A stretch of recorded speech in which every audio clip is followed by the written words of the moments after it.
So we're talking to Laurie in Mendocino. Hello.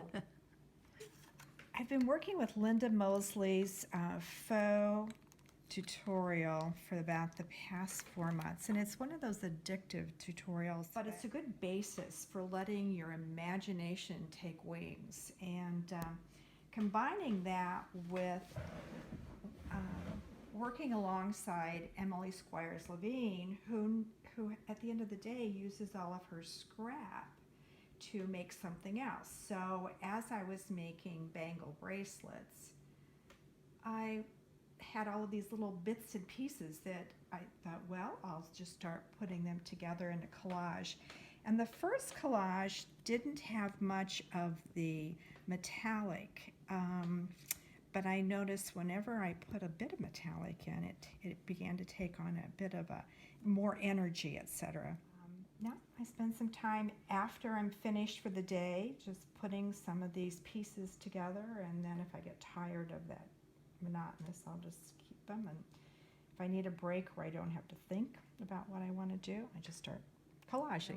It was funny because people were asking me which recipe this is in Lynda's tutorial, and I said, well, we're going to call that one Laurie Stone 1, Laurie Stone 2, because you find a base color you like, but then move away from Lynda's recipes with the chalk colors or the alcohol ink colors that talk to you. And so mine are no longer a typical turquoise. They're more like a paver stone. It's a little more rustic, which appeals to me. I happen to like primitive very much.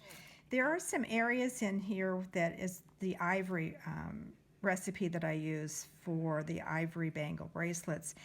And it's a resting place for your eye, but it's too stark compared to everything else. So when I'm finished, I will use the high flow, the golden high flow sepia, which tones it down a bit and ages the white areas, and that will allow that it'll blend better.